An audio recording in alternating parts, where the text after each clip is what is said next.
Hello everyone, I am Julian Morris with the Channel 5 News. Coming up, the Registrar at the High Court has dismissed claims that there was a strike by staff on Tuesday. Here's more. If you had business at the Registry office on Tuesday, you might not have been able to do so since the gates there were locked. According to Registrar of the High Court, the reason why the gates were locked were not because employees were on strike.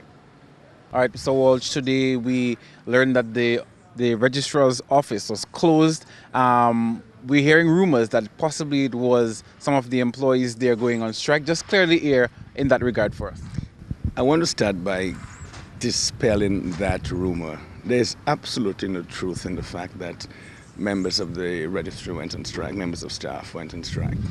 Secondly, I would really like to commend my staff for the tremendous work that they have been doing post-Maria.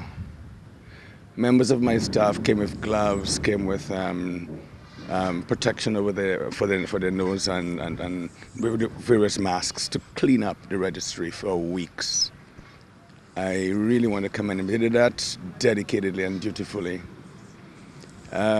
We engaged private cleaners as well, but my staff did a lot of cleaning themselves. Soon thereafter, we engaged in, once the cleaning was over, we engaged in determining which files were lost, which files were damaged, what type of service we can provide to the public minimally or critically. And we observed that members of the public began demanding certificates, particularly birth certificates, on a daily basis, even whilst we were cleaning up. So we began issuing birth certificates manually. We went back to the manual operation. But then we reconsidered it and we said, listen, why don't we quickly try to get the electronic system back, which we successfully did 3 weeks ago. And what we did was, and I really want to commend the Honourable Minister and the PS in that regard, because they accommodated the electronic part of the civil registry system at the Ministry of Justice. So the application form itself was being processed, received by my staff members in the civil registry section upstairs. They were processed, we were consulting the books, we went back to the manual operation, and then once the application was approved, we had a courier service where one of the bailiffs would take the applications up to the Ministry of Justice, have them processed electronically on the system, and the certificates would be printed. That has been going on for the past 3 weeks. We have served hundreds of members of the public in that regard. And I really want to commend the members of the public for the cooperation, because now and again they got agitated, they spent a long time in the line, and I was going and talking to them and saying, please be patient with us. That's the process we're going through. Once they understood, they began cooperating even more. And I again want to compliment my staff for working under trying conditions. The registry building is not electrified. We have tarpaulin over part of the roof still. So it's not the most ideal conditions under which to work. But my members of staff, though they expressed concern to me saying they're feeling hot and so on, they still kept working. We still kept working. And while I was speaking to someone on the phone today, but they said, Mr. Walsh, you're not easy. Under such conditions, you're always still working. I said it's because I have a fine contingent of staff who are determined to serve the public. Last week we decided to have the place fumigated, cleaned up. We're bringing the termites people to clean it up and for mold and so on, because we began getting a feeling that there's mold in the environment there at the registry.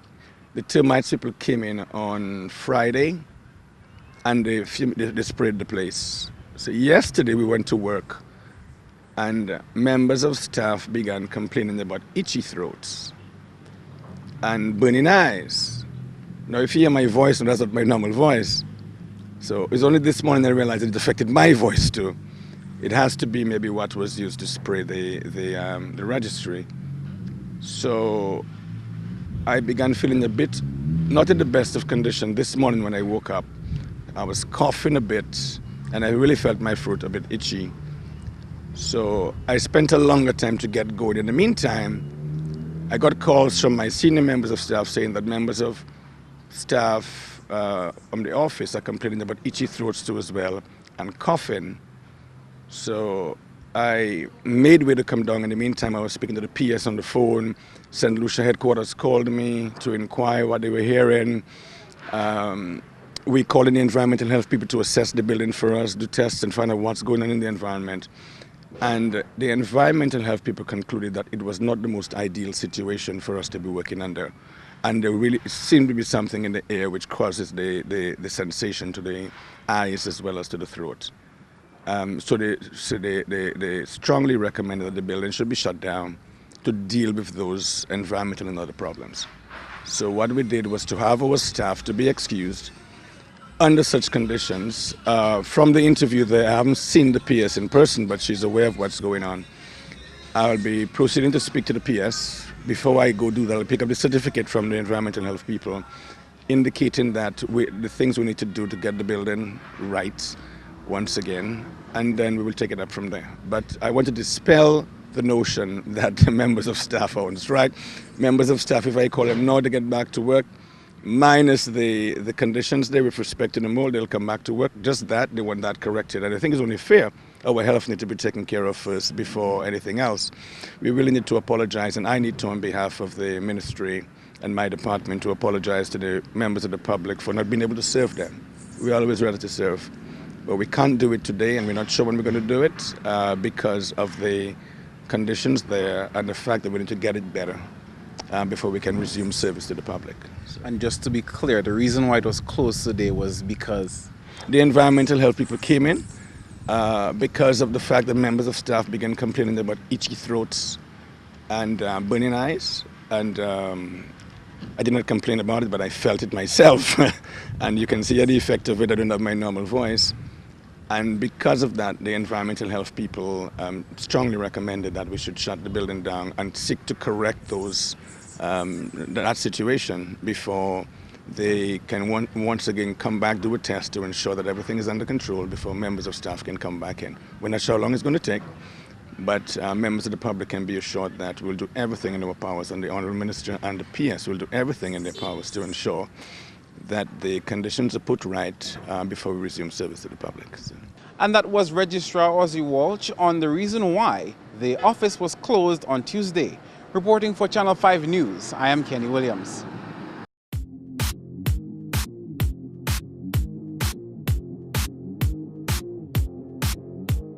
Up next, facing 95% destruction to the tourism industry, Dominica is not in a position to host many cruise ships at its ports. As Idona John Baptist reports, this places the country at a disadvantage to receiving thousands of cruise tourists this month.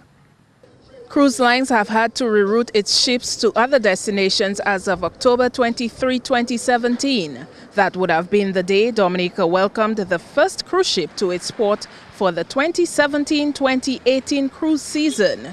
The cruise season runs from October to April.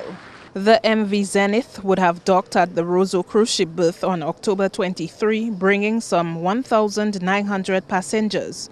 23 cruise calls were expected on island for the month of November, according to Whitchurch Tours cruise ship schedule. That translates to 41,900 cruise tourists. The MV Royal Princess and MV Britannia would have brought the most tourists to our shores for the November period. For December, 44 cruise calls would have been made to Dominica, amounting to some 82,000 cruise visitors in total. Dominica will likely be back on cruise line's itinerary for January 2018. The world's largest cruise company, Carnival, has its Pride cruise ship calling on Dominica on January 15. Initially, we thought the season was lost, but based on the pace of some of the site rehabilitation and some of the work that the ministry is doing and the other stakeholders are doing, we have identified January 1 as a key milestone, a date to which we are planning to be in a state of readiness, and we are communicating that to all the stakeholders. Of $191 million in losses within the tourism industry, $25 million is within the cruise sector. Stay-over arrivals will also suffer drastically, with 32 out of 73 accommodation properties moderately damaged and 27 of them severely damaged or destroyed. Just to give you a little information that we provided in working with the folks from the World Bank, that we have assessed damages in the amount of EC 54 million for the tourism industry and losses in the amount of 191 million. The heaviest of those damages is linked directly to the hotel room stock in the tourism sector. We have about 39% or 358 of those rooms that we're considering severely damaged, and as such we do not feel that they will be back servicing clients before 12 months. And we also have about 34% or 308 of the rooms that we think will come back little by little, and our estimation is that about 10% of that room stock will come back on a monthly basis starting in December. Tourism authorities have estimated that up to $70 million will be needed to recover from the devastation to the tourism industry. Idona John Baptist reporting for Channel 5 News.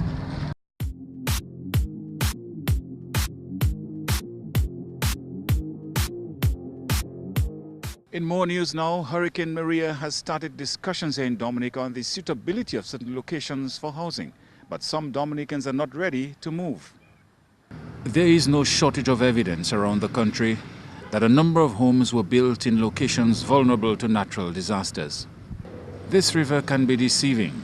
In a storm like Maria, it can become life-threatening in minutes, and that's just what happened on September 18. It did not claim lives in this house, but it certainly diminished their livelihood. The men in that family are artists who have been recognized for their wood carvings. They also operated a small restaurant. The family grew up in that house near the river and claimed to have never seen it rage as much as it did during Maria. That morning of that Monday, everything was wonderful, nice and beautiful, and we cleaned up as usual. But when the evening time was coming, I mean, we said was like, oh, there's a hurricane coming, but it was nothing to fear, nothing to worry. But to tell you the truth, when it was around 8:30, my brother, I mean, what we heard from outside, we was inside. It's not to say we never wanted to go to no shelter or anything. But the moment of moving from that time to one time to the other, it was impossible. We stayed there at one time watching outside, watching inside. And at one moment, the amount of log of wood that came out and just closed the front door, there was no way of escape. We agreed we have to find our way inside the cuisine. And I mean, outside was like explosion. I mean, things was happening outside, whilst we inside wondering which side we should go to really escape the debris and everything. Not knowing the wall, the mango tree burst on the other side outside, and debris was coming out from the end of the bridge. To tell you the truth, my brother, we had a crucial experience, and I'm telling you straight, it was only through the powers of Jah Rastafari. That's why we survived. Even I had to have him on the cupboard inside the restaurant in order to see what was going on or to hear, and eventually, at one time, we couldn't stay on the other side of the river. We had to really step inside. It was dread, my brother. It wasn't an easy thing. I noticed that in spite of the beating it received from the river, the house is still standing and could be used again with some repairs. But I had to ask whether the family would consider relocating, particularly in light of what is now a national discussion on the suitability of land for housing. My father and them built in the 30s, and we built like, almost like what? In the 70s, in the 70s, 80s, in the 90s. So we had the buildings, and them would definitely be stronger than what they did over in the time. So you think it would make sense to pay attention to what was done in terms of building construction in the past? We said we could learn from that today. But definitely, because my father, I went to the police station after we went before we were supposed to go to St. Lucia.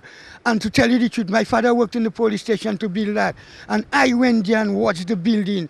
And definitely, my brother, I think they have to take example on the building code of the police station, especially, and watch how that building is built and construct building to them standard within the. Look at the Frenchman. When the Frenchman is building wall, he don't put no block. He built wall with 2 sides steel and windows, and you have a stronger building. So I figure the people and them in Dominica should have had that knowledge from long time before we get all that blows and so many buildings and, got mashed up and blown away and everything. Joseph believes interference with the rivers over the years, for example, backfilling and diverting them for housing purposes, has made them more dangerous in times of disaster when they seek to reclaim their original path. Before, when I was young, like him, we used to jump in this river. We used to jump in the deep river basin, it is called that. What happened? I think forestry and these people, they have to be blamed to an extent. You cannot tell me, once you cut along the riverside to build construction, to make building and cut trees on the riverside, my brother, you naturally destroying the region. He agrees that homes should now be built in safer locations, but he himself is not committing to moving his family. Where we at there is a business place. It's true what happened here, but where we at there, we know if there was proper wall and proper bridge wall coming down to the area and protection of which they was supposed to do already, people wouldn't be suffering them consequences. It's because they never do what they have to do. So that's why, we have to suffer these consequences. And 2 months after Hurricane Maria, some Dominicans are still grappling with the trauma caused by the storm.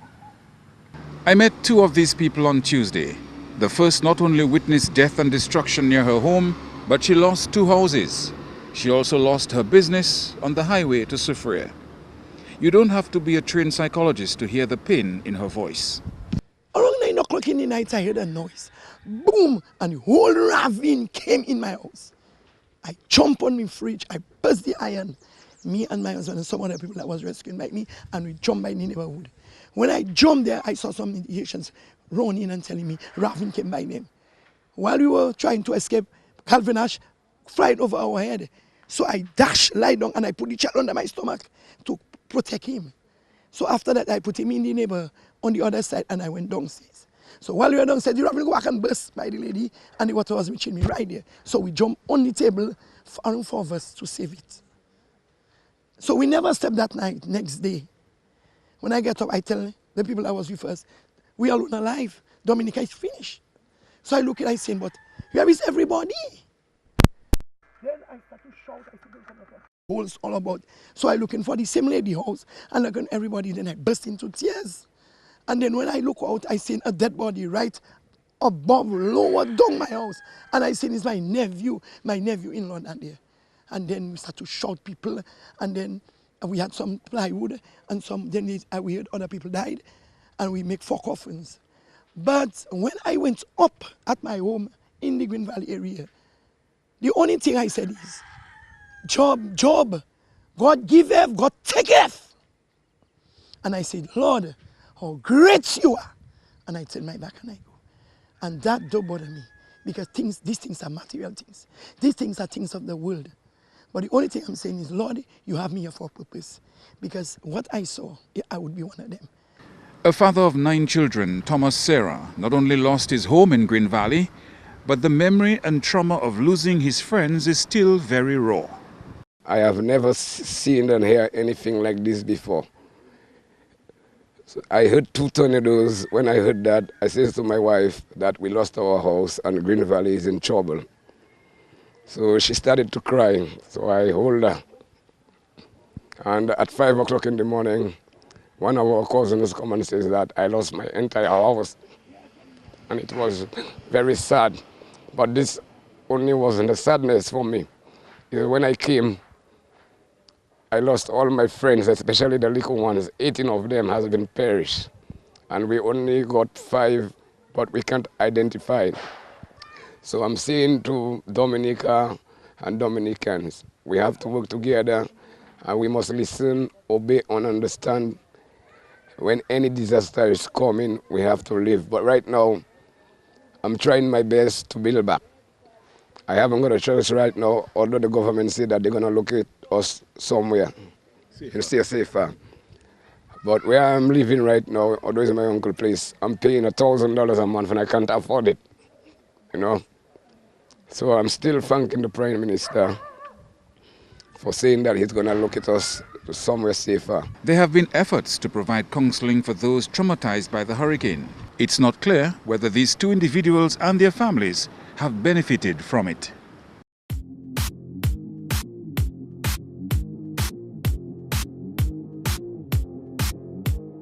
And the regional relief organization has pledged support for Dominica as the country continues to seek to become more resilient in the aftermath of Hurricane Maria. Andrea Louis has more. The 17-year-old organization, Is There Not a Cause, or ITNAC, is based in Trinidad and Tobago and arrived on island shortly after Hurricane Maria left a string of destruction in her wake. ITNAC operates under the motto, partnering together to change one life at a time, and was also here in 2015 following the passage of a tropical storm Erica. Coordinator for the ITNAC contingent on island, Brent Hector, says the organization is running missions in other disaster-hit Caribbean countries. However, the response from the Trinidad people towards the plight of the Dominican people has been exceptional. When Maria hit, the Trinidad and Tobago response has been phenomenal because, well, it's good for Dominica, not so much, is that all our supplies, all our donations started coming in for Dominica. So that, of course, Dominica dominated the news cycle at the time. But the first time we have dealt from Is There Not a Cause standpoint, where we had to deal with multiple disasters at a time. We normally deal with one disaster as well as our continuing work, like we do partnering with orphanages and other NGOs in Haiti. We have in St. Vincent, St. Lucia, Jamaica, and even in Trinidad. So while we are up here in Maria, Trinidad been hit with 2 floods to the south of Trinidad. Yeah, so we do our stuff in Trinidad as well, right? But this particular thing was a good stretch. We're testing for Is There Not a Cause because presently I think we're coordinating efforts in 6 countries. Okay, so, but the Trinidad and Tobago people have been very, very generous to Dominican in general. I mean, last year when we did Haiti for Brett, we got a lot more media coverage, and we were able to ship, I think, 7 containers to Haiti at the time. Okay. With Dominica response, through Irma and then through Maria, especially for Dominica in particular, we take overwhelming support, overwhelming. We had to rent an additional space just to sort stuff. So we still getting stuff we're still doing Irma victims. We have a team went up to St. Thomas. Okay. They've been hit hard, they don't have any electricity, etc. And Anguilla, Barbuda still kind of recovering, Virgin Gorda, these smaller islands, they've been hit. But when it comes to Dominica, I think the presence of Trinidad and Tobago in general, the Trinidad and Tobago Regiment, the Coast Guard is making free trips. So they make trips where not only Is There Not a Cause stuff comes up, but anybody needs to ship something from Trinidad. They put it at the cruise ship in Port of Spain and the Coast Guard takes up whatever they can and they come and they bring it up there. And it's clear. So that once the people in Trinidad and Tobago continue to give, I would be up here or some member of the team would be up there because our model is that we have been able to go into about 42 to 43 communities thus far. The first week we supplied all the shelters on the West Coast that was open at the time. So from Key and Field, we went straight up to Portsmouth. So Miro, Maho, Kulibishri coming all the way down, St. Joe, we were able to supply the shelters. Then we went from the shelter, when started to go back into the communities, we started dealing with the urban councils and the disaster relief councils. And when we started to get access, we started to go as far as Lapin, Lapin, Pishin, as far as we now looking at helping folks in with some housing. And now we brought up some supplies in the batch, but housing isn't our core. But we did bring supplies. But what we were fortunate to do, is by God's grace, we formed a relation alliance with IOM. That is the UN body responsible for migration and shelter. And they were able, based on how we are able to make contact and identify the needs specific to the community, we don't believe in just sending supplies, right? Right. So far, we had about 30 plus volunteers coming in and out, right? Now, from the beginning, what we did, we do housing now and we kind of check along, but in the beginning we did medical clinics. Where you are here was the first official clinic to set up after Maria, recognized by the Ministry of Health, and we had 4 doctors and 3 nurses, or the other way, we had 4 doctors and 3 nurses that was here. and we saw about 375 patients within the first 6 days. Eventually, when we started to do outreach to the shelters, we started to do mobile clinics as well. So we would carry medical supplies with the nurses and doctors, and we were checking. So all the shelters we visited, we did food supplies and a mobile clinic. At present now, we have had 7 doctors so far coming in and out. We now have 2 doctors still on island since. A contingent from ITNAC was here for Erica, as you mentioned, and you keep talking about building partnerships. Based on the relationships you formed when you came here 2 years ago, how easy was that for you when you came here this time to just hit the ground running in helping us in our relief effort or recovery effort? Erica was nothing like this. Erica was part of the island. When I landed, it was no communication. So the contacts that you had was not unvoid for the first couple of days because you couldn't get in contact with them. But God is good, because when we were waiting to come up here via helicopter, we actually met Pastor Daniel, who was looking to come up here at the same time. So we got his number, and in Trinidad, right? He didn't get on the helicopters yet. So he came up 2 days later, so that was our first connection while waiting in Couva in Trinidad to get on the helicopter. The rest was, you go there and you meet people and you find out, right? You go there, you literally go there. You go to the EOC meetings, you find out who is who, what is what. And it's about people, because they can't help people and don't like people, so you have to go, we're afraid. So now we're getting back, like the last 3 weeks, when people become a bit more accessible, especially to the south and to the east, that our connections there. And so hopefully we have registered to get temporary status as an NGO in Dominica. And our full intent is to have an ITNAC Dominica presence, right? That, again, some base of operations, some steady thing that we can continue to provide development and support for the next 6 months, next year, next 2 years, as the case may be. But this time, we have to really literally start from scratch. Get your foot going, feel the way until you can make contact with people. Yeah. Is there any particular message or closing words you want to leave with our viewing public?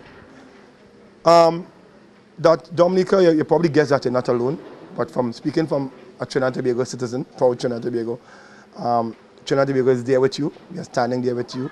Is there not a cause? Yes, there is. ITNAC is here, and it may seem gloom now, but I guarantee it will get better.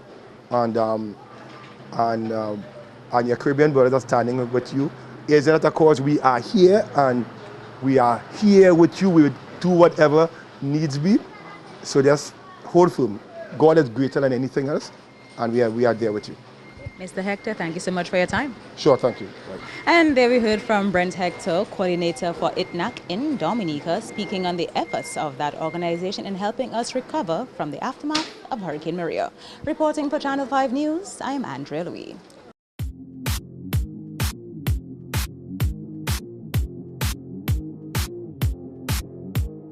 This has been the Channel 5 News. Feel free to contact us at news@marpin2k4.com.